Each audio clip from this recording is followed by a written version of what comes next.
returned once again today to deliver another episode of Golden Kamuy. This episode being episode 2.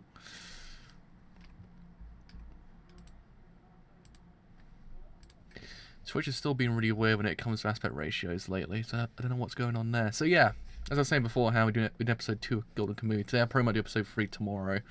Just today's been quite mildly hectic. Like, mildly hectic to say the least. So, I'll probably do the last episode tomorrow. Anyway, as I was going to say, I actually really liked episode 1 when I actually watched it, which was 3 weeks ago at this point. I really did like it. It was actually really freaking good. Introductions to the whole entire series. I mean, yeah, the animation was kind of... But it's Geno Studio. I was kind of like, I don't mind Geno Studio because I admire their what's the word? I admire what they do, basically, is what I'm trying to say. They're kind of one of those... They're a studio who basically went in quite quickly into doing very passion project kind of shows.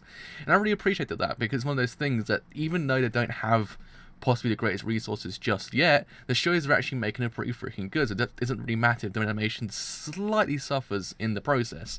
And Golden Kamuy is basically that in its entirety. It's just freaking great because the show itself has a really good introduction, the characters are really freaking amazing so far, and also the way the plot is actually kind of developing. Episode 1 was really freaking good. I actually quite liked it. So hopefully the series actually does continue in this vein, because if it does, this actually might be Geno Studio's actual kind of breakthrough anime, because I thought maybe that Kokoku would actually be that show, but by the looks of things it probably wasn't.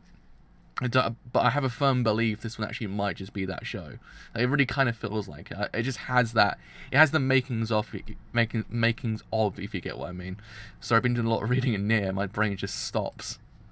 I have no idea why my brain just stopped working now. Right, so gone live for Golden Kamuy episode 2.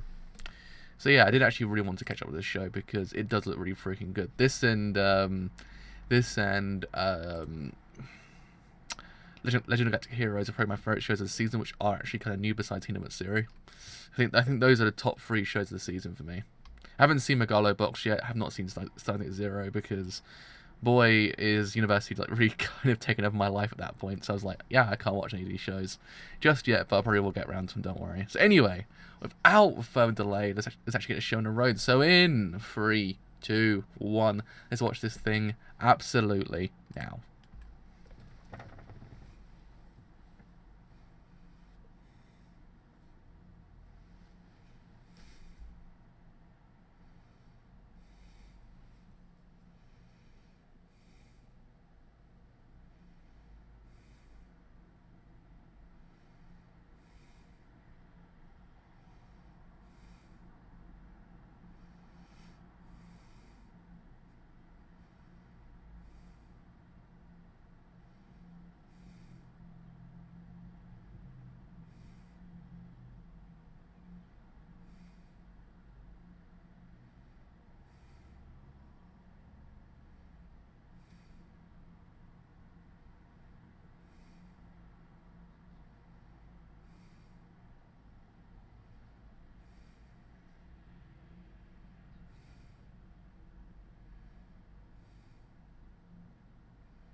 I mean, during that opening section, there were times when the animation slightly suffered, but it's one of those things that I always had the firm belief that if the show is good, and the animation is bad, you can get past that because the show is actually really freaking good. It's one of those things I always kind of had a firm belief of. The animation shouldn't really break a show if the show is actually really freaking good anyway. That's how I've always believed it. If the animation is really freaking good to boot, then can't argue with that, but if it's bad, I don't really mind. Especially if the show is kind of terrible at the exact same time, you're kind of like, this is depressing, but the show itself is good, then you don't really mind. And I think the show is actually really freaking good so far. I kind of like the plot itself. The plot is really freaking cool.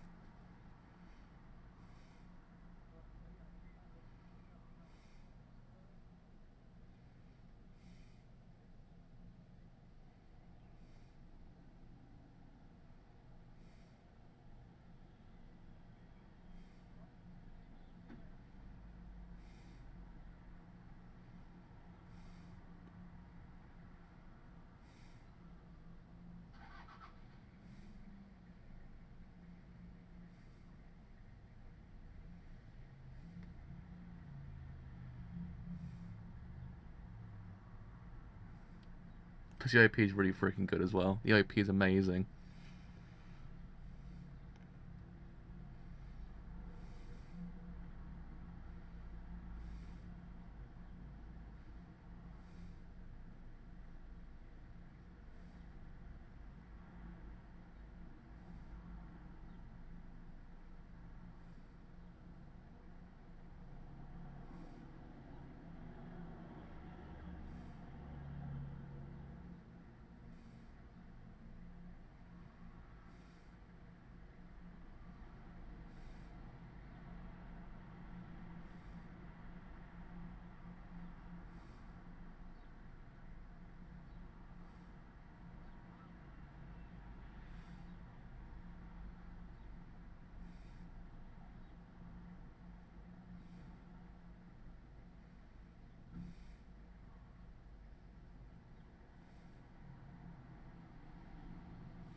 Damn.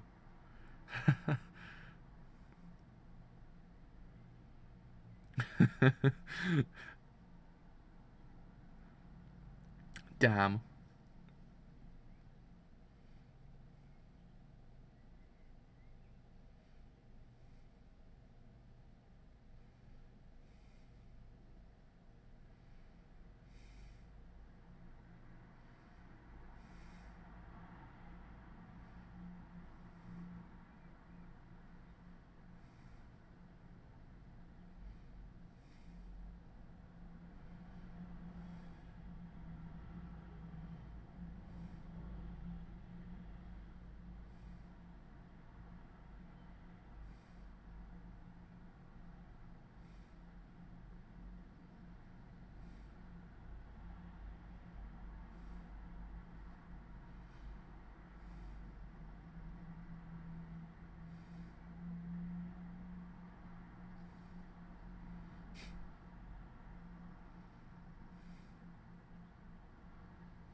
Oh. Oh. Oh. I really like Sugimoto. He's really cool. I like him.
Oh. Uh-oh.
I quite like this show. This show is really freaking good.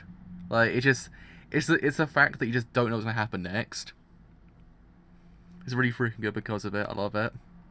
It's one of the things I always appreciate when a show kind of just keeps on throwing curveballs at you constantly, so you just never know what's gonna happen next.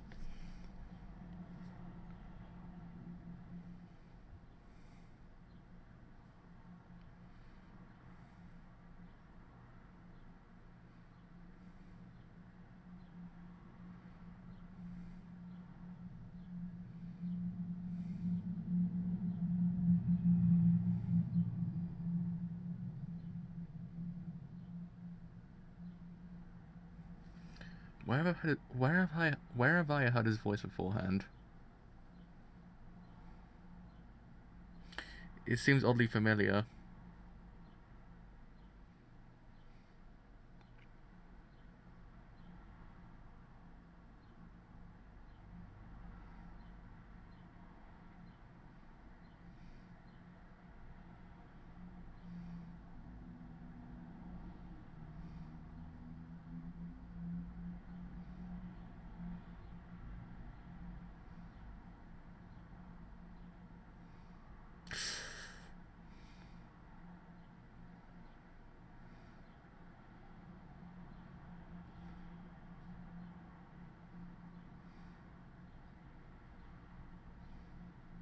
Jesus. Jesus.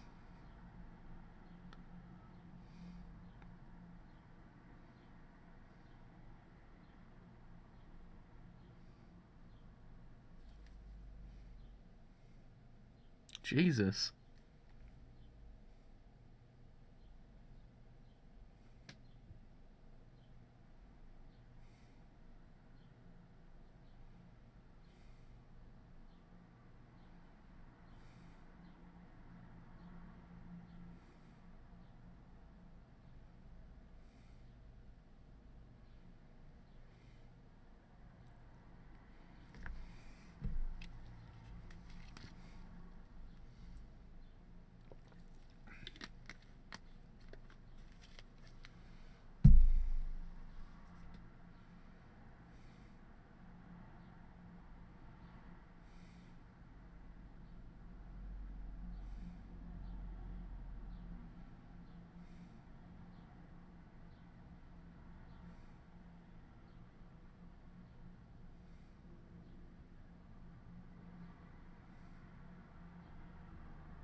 Hello.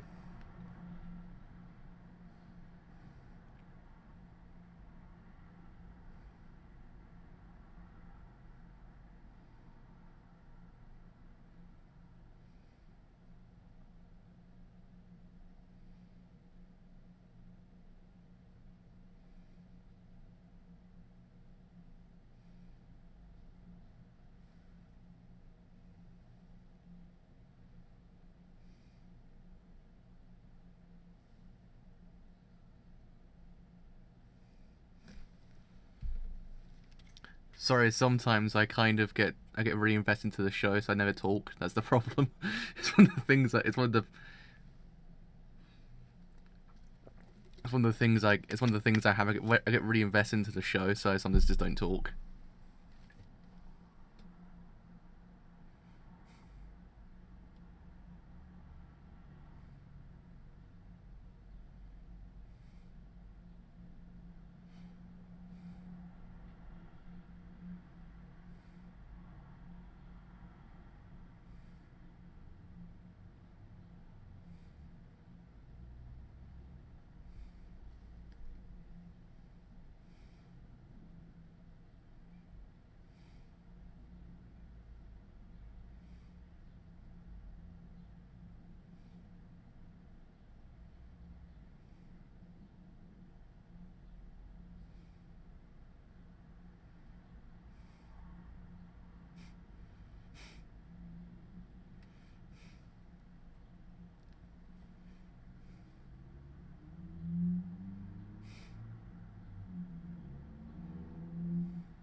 Is that Abuto from Gintama? That's Abuto from Gintama, isn't it? I just realised. I was like, hold up a second. It's Abuto, isn't it? Oh man, that episode was really freaking good. Like, goddamn. Like, I was really invested into the episode. I was like, damn, I'm actually really invested into the show so far. It's actually really freaking good. I love it. It's just one of those shows that really takes you by surprise how freaking good it is. Because it's legit, like, just incredible so far. I mean, as I said beforehand, one of the things that does kind of...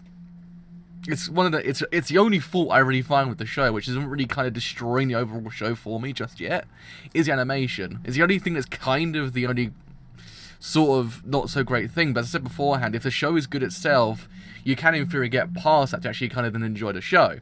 Because you can, the show is really freaking amazing just without the kind of animation problems, because there were certain shots that were kind of very, very just still or stilted. It didn't really feel like it was kind of like conveying the right idea. I mean, it was there, but it wasn't like it was conveying it completely correctly. But it was kind of giving you the gist of it, and you kind of got the idea of what you need to actually kind of film what's actually really going on. It wasn't as if it's actually kind of all bad, but it was just one of the it was a lot of those shots during the episode that really just kind of felt as if it was like, okay, it's just way too still, which is just kind of, it's not a bad thing. I mean, it's one of those ones that it's one of those this is one of those shows you kind of get an idea that maybe studio kind of went a bit too deep into it, and the idea that kind of they're a studio who's kind of, I would imagine, they're relatively new, I think, if my memory serves me correct, because they were formed after Manglobe kind of fell through, and actually they finished off, I believe, Genocidal Organ, if I remember correctly. That's how they were kind of came to be. I might be wrong, but that's how I remember it. That's how I remember their existence. But yeah, I mean, it's one of those ones that they've come off a film to go into an anime, to go into a show which would otherwise be kind of very much of a passion project for other studios, and it kind of doesn't really show that actually kind of haven't got there just yet in the sense of a kind of a studio. They needed possibly another show in between actually kind of get enough resources to actually make the show, because it just kind of feels as if certain shots are kind of like very they're just there, if you get what I mean. They're very much there. But saying all of this, it doesn't destroy the show. It's one of those things that I really did like, because there was that one show last year or the year beforehand. It was the year beforehand, actually. It was Orange. Orange came out, I believe, the year beforehand, not last year. I might be wrong. I can't actually remember. But either way, Orange was a show that the animation kind of faltered in episode 9. Episode 9, this was a different case altogether. That episode, it kind of did destroy a lot of the emotion in the episode, because the actual animation didn't really kind of convey correctly the actual kind of feeling of the characters. But here it's kind of like as if it's not all bad, because the animation itself kind of can falter, but the show itself is freaking incredible. You just get past it. It's one of those things that it's just everything else about the show really just kind of boosts everything else that you really just don't mind. That's how I feel, because I always kind of, as I said beforehand, during the actual stream itself, I always had the mindset that if the show itself is good, and you can actually then get past if the animation has some problems. But I mean, yeah, the show itself is legit really freaking great. Like, it really, really is. Like, it just had everything I wanted so far. I mean, the way the show is actually developing is actually really freaking great. I actually quite like it. I like that Sugimoto and Aspida, I'm trying to pronounce the name correctly. It's the problem. It's one of those ones that I haven't got used to it, so it takes me a while to pronounce it correctly. Aspida, I believe is how you pronounce it correctly. Like, I like their dynamic, because they have that dynamic that really kind of works. In essence, they kind of have two different kind of like resolves, and that actually kind of works in tandem with each other. Because I've always said it, like, sometimes certainly it can in theory destroy relationships. Sometimes the idea of how to actually kind of balance two philosophies into like kind of a relationship, but here it's actually kind of working. You get two different philosophies that actually kind of do work in tandem with each other. Actually kind of allows the actual character to actually kind of get used to the other person, but then it just kind of allows you to see that two people work differently, and it just really freaking works. I actually quite like it. I always like it when it works, because sometimes it doesn't, but here it works really freaking damn well because of the way that Sugimoto actually is as a person. I actually quite like him. He's actually kind of a really neat character. He's different. I actually quite like him for that reason, because he's portrayed to be the immortal Sugimoto, and actually as time goes on, you do see a different side of him that actually really kind of paints a different picture of him, which I really do like. I really do appreciate that idea. Because otherwise, you kind of, sometimes you do get the actual kind of the same perspective, and actually kind of destroys the character. But here you're always getting a different idea about him, that he's a person that would just kill like that, but in essence he's still got a different side to him that you don't really actually ever see in other shows, and it's actually really freaking neat. So yeah, I mean, I actually quite, just for that one dinner scene between them, which is really freaking nice. I actually quite like that scene. I thought it was actually a really, really nice kind of scene that actually kind of allow you to see that characters can get used to one another, and it really did work for that reason. I thought, wow, that's actually a really good scene just for that one reason. I just really like Aspida as well. I think she's actually really freaking neat. Like, she's one of those characters I wasn't expecting to be this great, but she's actually really freaking great so far. And I actually quite like how they're actually developing the world itself in tandem with the characters, because as time goes on, you slowly get information about both characters and how they actually kind of are as people, and in the world itself as well. I actually quite like that. It's just rich in history, and I actually quite like that. It's one of those ones that I like a show that has a lot of history behind it. It's one of those things I've always loved. I love Joker Game for that reason, because it's just a show that has a lot of history in there that really allows me to actually kind of just soak it all up. And I think this show is actually kind of like that as well. It has a lot of history behind it, and I think it's actually really freaking neat. So yeah, really, all in all, really freaking good episode 2, I must say. I really do like this show. I think it's actually really turning out to be one of the best, probably the best of the season, really. I just really like it. I think it's actually just really freaking amazing. So yeah, that is me done for today. So, as always, if you have enjoyed this whole entire stream on Twitch, then do leave a follow, because indeed it does help quite a bit. If you enjoy what I do here on YouTube and you do want to leave a like, then do leave a like, because indeed it does help quite a bit. If you enjoy what I do here on YouTube and you want to stay that little bit longer, then do the sub, because indeed it does help quite a bit. But until tomorrow, with what I might do, I actually kind of thought about it, because it was one of those things that I was sitting here wondering what I should do with Hinamatsuri, because I've heard like really bad storylines of Crunchyroll's subs of Hinamatsuri, because they do tend to actually kind of not really translate everything correctly. So I thought to myself, I might just wait for the fan subs to come out, because they do tend to do a better job of it. I actually kind of noticed it in episode 2. Like, you notice a difference like straight away. So it's almost like night and day, actually, how better the fan subs are. So what I might do is actually wait on Hinamatsuri's fan subs, actually watch it that way instead, because it's just a lot better, I think. So yeah, probably tomorrow I might do another episode of this, and maybe also the first episode or 2 of Starting at Zero. Not too sure just yet, but until then, see you guys later. Bye for now.